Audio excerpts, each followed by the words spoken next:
Hi, and welcome again to Ivy English. I'm Karen. And I'm Chris Gorski. Today is March 10th, and today we have a topic that will be very familiar to you if you are a fan of the comic strip Peanuts. Yes, and by Peanuts, you might know it as Snoopy. And our title today is The Benefits of a Security Blanket. So if you're familiar with Snoopy or the comic strip Peanuts, of course you know the little boy Linus, and he's famous for what? For sucking his thumb. And his... carrying around. It's a blue security blanket, right? I didn't even know the color because I read it when it was only black and white. I was thinking of the Peanuts holiday specials. So a little secret, it's Thanksgiving today of our recording. Yeah. And I'm still a big fan of the Peanuts holiday specials. I am too. I like the music. Yes! I love the music. This was exactly my point. Yeah. I enjoy the cartoons, but I find myself listening to the music so much more. And so there's a certain impact those characters have on me, and I kind of see them through the color cartoons that I watched as a kid. Mm-hmm. And he carried that little blue blanket, and he felt safe. It was not just a blanket. It was also a weapon. For example, like if there was a fly bothering him, he like can just zap the fly. It had a lot of functions. He had it with him for a reason. Well, that's what we're going to be talking about today is the functions of a security blanket. And here is our article, The Benefits of a Security Blanket. When you were little, did you have a favorite blanket or stuffed animal that you carried everywhere? Most children become attached to specific objects that give them feelings of happiness, comfort, or security. These items are commonly known as security blankets. Security blankets, whether an actual blanket, teddy bear, or some other toy, provide children with a sense of safety in an uncertain world. Over time, they develop feelings of affection for the items. Scientists aren't sure why children form these connections, but there is a consensus that security blankets are beneficial for them. For children in unfamiliar situations, security blankets have proven to lower heart rates and reduce stress. Typically, as children grow up, the sense of security offered by the object fades. However, attachment to the item may last long into adulthood. Old security blankets often become symbols of happy memories and childhood innocence. In fact, many adults throughout the world keep the security blankets they had as children. A recent study in Britain found that 35% of adults sleep with stuffed animals. The specific items may change throughout one's life, and people frequently form similar attachments with new objects. Think about your favorite sweatshirt, pillow, or blanket that you enjoy snuggling under at home. Items like these provide a sense of comfort and safety to help us relax and forget some of our worries. Unsurprisingly, scientists have found that security blankets offer many of the same benefits for adults as they do for children. Some people believe that adults never really outgrow the need for items that provide feelings of familiarity and comfort. Adults simply don't use the term security blanket to describe them. And I think that's true. There's a lot of things that we kind of like to keep around to make you feel safe and secure. I think a ring can often have that effect. But right now, our main pacifier is... our cell phone. Boy, that's very appropriate. You picked up your cell phone, and I had never thought of it that way before. It really is your pacifier and your security blanket, isn't it? That's right. And the word pacifier, in case you don't know it, it's something that gives you a feeling of peace. It's an American English word because in British English, they call it a dummy. Oh, really? I thought they called it a nipple. I guess you could. I suppose so, right? A nipple for a bottle, but they often call it a dummy. The little thing that kids suck on when they're little. What was the slang term you used for a pacifier? We call it a nuck-nuck. Oh, really? Yeah, did you have any slang terms? And that's a brand name now, I think. Really? Yes, it's a brand name for them. That's funny. But I just call it a pacifier. I don't remember using a pacifier. I sucked on my thumb.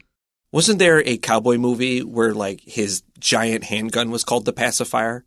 Oh, yeah, I can imagine that, especially in American culture. Right. Let's not get into that.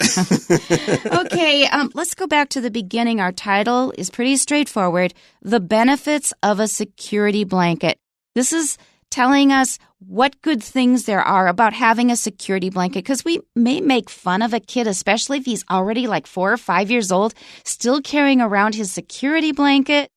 We think you should grow up and grow out of that. And I remember once when my son was 3 years old, we went to do our laundry in a laundromat because we lived in an apartment then, and somebody stole our laundry and my son's security blanket was gone. And it was like a really big deal. Of course he adjusted. He was 3 years old.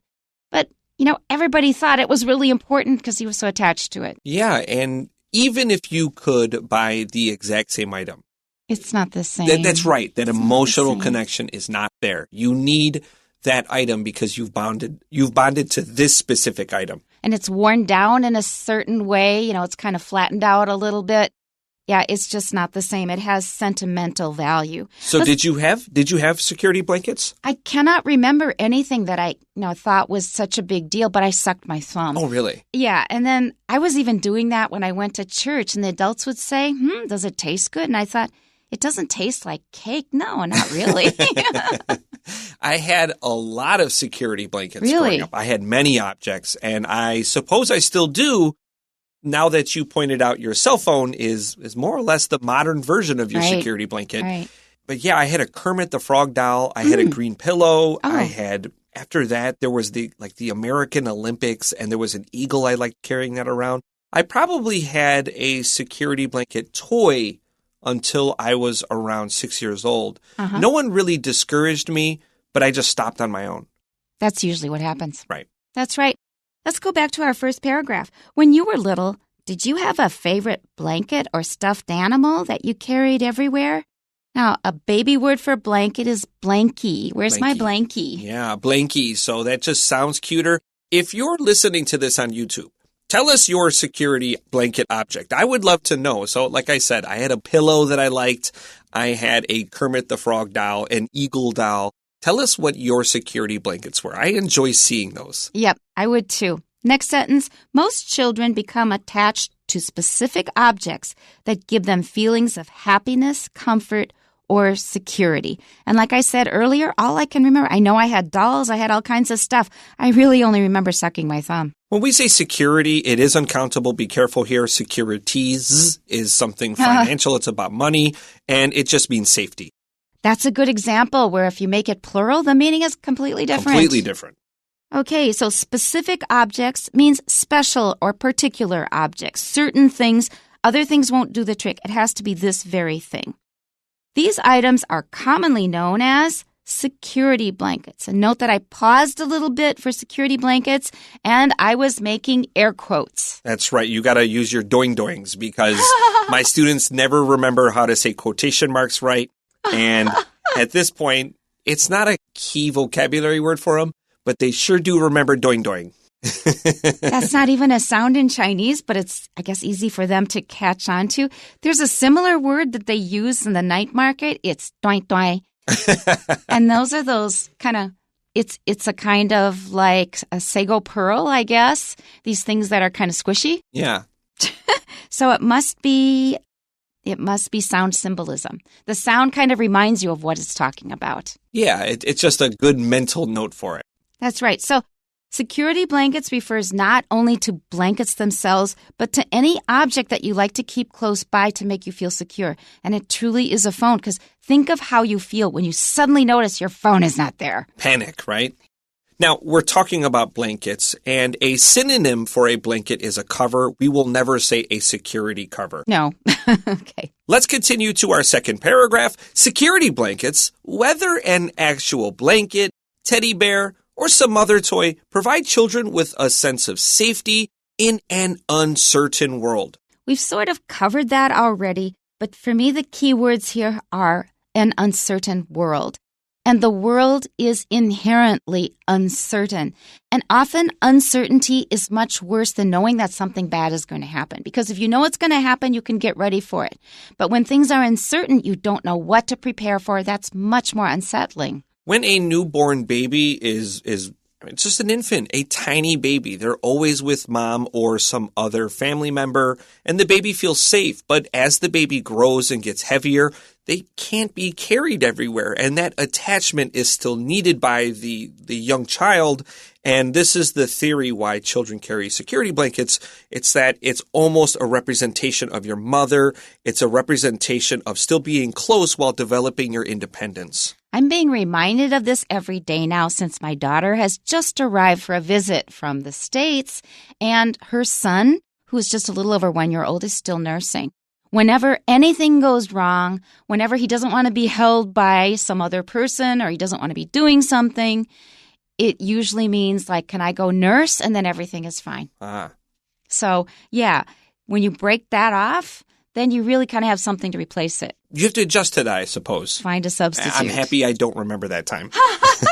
Okay. Let's continue. Over time, they develop feelings of affection for the items. So like Chris was saying, you're kind of transferring that sense of security from being nursing with at your mother's breast to the item itself so that it can give you a similar feeling of security. Affection just means love here. And let's continue to our next sentence. Scientists aren't sure why children form these connections, but there is a consensus that security blankets are beneficial for them. This is a great sentence full of words you really should not only be familiar with, but know how to use.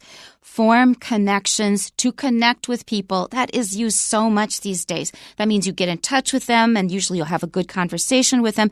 So you feel sort of good feelings for this person. Again, your feelings are renewed. Another really, really good word to know is consensus, which is sometimes difficult to achieve because we all have our ideas about things. But if you're in a group and it could be just two people and you have different ideas about something, you have to compromise. So you discuss it and come to a point where you'll say, well, I don't really like this the best and you don't like this the best, but we'll agree on it because we don't both hate it. Consensus is an excellent word. It means everyone agrees, just like Karen says. C-O-N is a Latin word meaning together. And we can also look at the word beneficial when you see B-E-N-E. That's a nice Latin word for good. Okay, so consensus, beneficial, connections. Make sure that you really know those words well and can use them. Our next paragraph, for children in unfamiliar situations, security blankets have proven to lower heart rates and reduce stress. So we have found that they are not just something that kids rely on or use as a crutch, C-R-U-T-C-H. C-R-U-T-C-H, crutch, is what you use when you've broken your leg and you need help walking. It's like a third and fourth leg for you. So they're not just a crutch. They're not a negative thing that you rely on without standing up on your own 2 feet.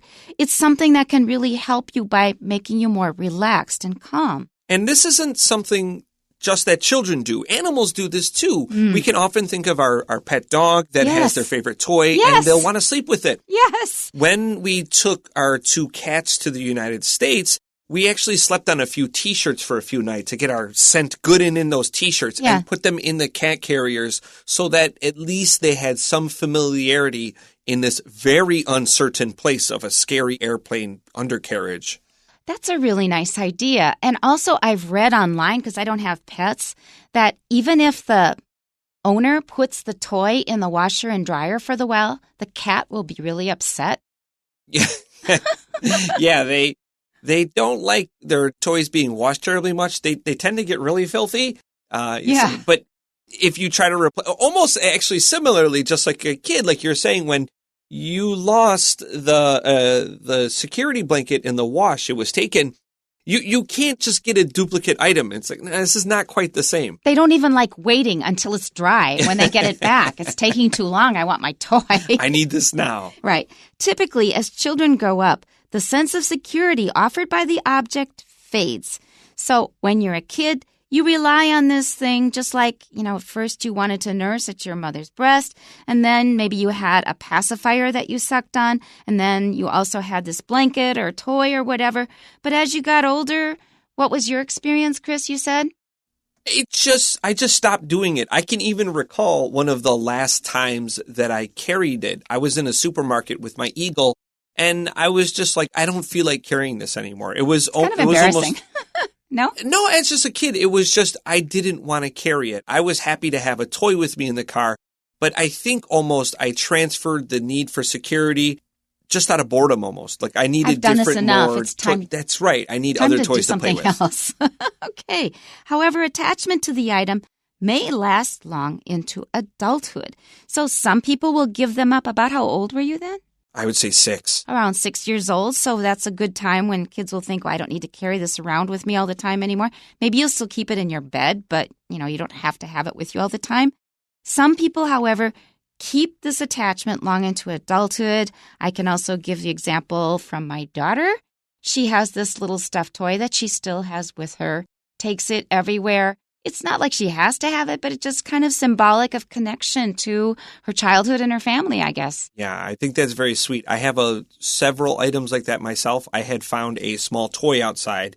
I stuck it in my car in the United States. And then when I moved here, I actually threw it in my suitcase, and I still have it. Oh. And my cats enjoy it, so they've taken over it. But I still have it. Yeah. They decide to whack it around every once in a while. Uh-huh. I knew a girl in college that actually kept her security blanket, and it was like really ratty. And I asked her, I was like, we were at like a house party over there, and I saw this ratty blanket, and I was like, what is this blanket? It's like in shreds. It's kind of gross. And well, she said, it's my security blanket, and I didn't think it was weird at all. I actually thought it was quite sweet that she still maintained this memento, this item from her childhood.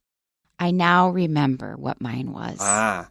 There was one. Okay. There was a small pillow, and it had a crocheted cover on the top made by my grandmother. Interesting. It was pink, and I kept that forever until it got really ratty. And then my mom says, well, how about if I crochet a new cover for it? And then I'll also make a case. So actually the whole thing was replaced. It had a different color and everything, but it was the exact same style.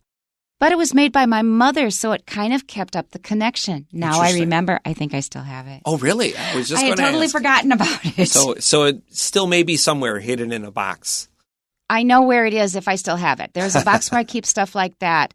And it's not that ratty because my mother kind of renewed it. Even though it's old, it still looks okay. But now I remember. Now, ratty is a word that means in very poor condition, especially for clothes, cloth, materials like that. It's in very poor condition. We could also say it's in tatters.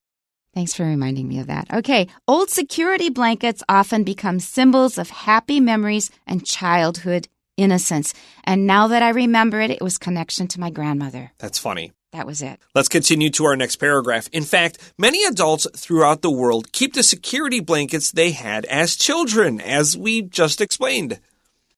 So why do we keep these things when they get really old and ratty? Because we just want to hang on to them because the world is so uncertain. And this is one thing that tells us it's okay. It's okay. It's safe. I wonder if there are people who did not value their childhood or had difficult childhoods. I wonder if they are more likely or less likely to keep their security blankets or those childhood mementos.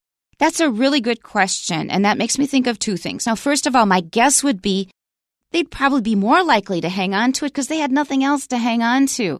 On the other hand, I remembered something that I'd read online recently. It was a very long, detailed article, a very good one, about a boy who had grown up in a Romanian orphanage. And he had, honestly, no connection to any human. No connection. The nurses went in there, changed their linens and clothes, and they were just mostly lying on the bed most of the day, doing nothing. A lot of the children were severely handicapped, either mentally or physically. He grew up like that.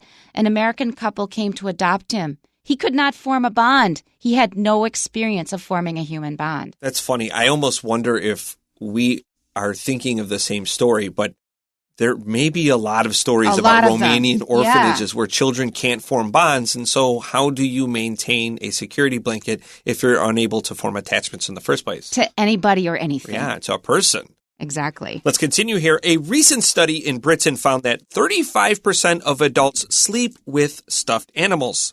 Is that kind of shocking? Okay, so I was reading about this. And there was a study by a teddy bear manufacturer called Build-A-Bear. Okay. And they said 40% of adults sleep with a teddy bear. And I was like, this is a biased study. But it looks pretty close to the truth. I suppose so. I just thought it was Build-A-Bear, and I was like, I don't know about this. But here's a second study. So, or is it like you hold it, or it's just on your bed, right? Sleeping next to you. But I can say that my advisor for my PhD thesis is now well past retirement, and he has a stuffed animal in his life. So I believe it's probably true. Let's continue here. The specific items may change throughout one's life, and people frequently form attachments with new objects. So maybe the old object gets kind of ratty and you're kind of embarrassed to have it around. You can become attached to something else. Let's continue. Think about your favorite sweatshirt, pillow, or blanket that you enjoy snuggling under at home. So what is your substitute item? Just a pillow. I need to hold a pillow when I sleep, but that's it. Cuddling. Yeah. Any pillow will do. Any pillow will do. Let's continue. Items like these provide a sense of comfort and safety to help us relax and forget some of our worries. And this is especially true for people who live alone or are single. Last paragraph. Unsurprisingly, scientists have found that security blankets offer many of the same benefits for adults as they do for children. Well, we grew up from being children. We're still the same person. Some people believe that adults never really outgrow the need for items that provide feelings of familiarity and comfort. So we never really grow out of it. We still need comfort. In fact, we all do. Adults simply don't use the term security blanket to describe them. Yeah, the revelation for me today, the big oh my goodness moment was when you picked up your cell phone saying, this is your security blanket. And it really is. It really is for just about every human now. I agree. That's mind-blowing for me.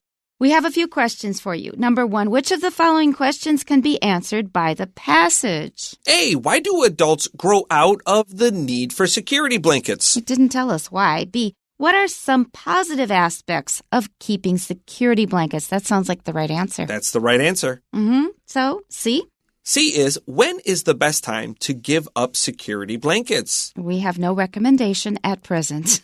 D, how do children create connections with security blankets? That was also not really described. So the answer is B, number 2. Which word in the passage means an opinion that most people agree with? And Chris was mentioning that the beginning of this word means with or together, so that word is? Consensus. Very good. Number 3, why does the attachment to childhood security blankets not disappear when people grow into an adult? Because these objects, and now we have our blank, they often become symbols of happy memories and childhood innocence. And number 4?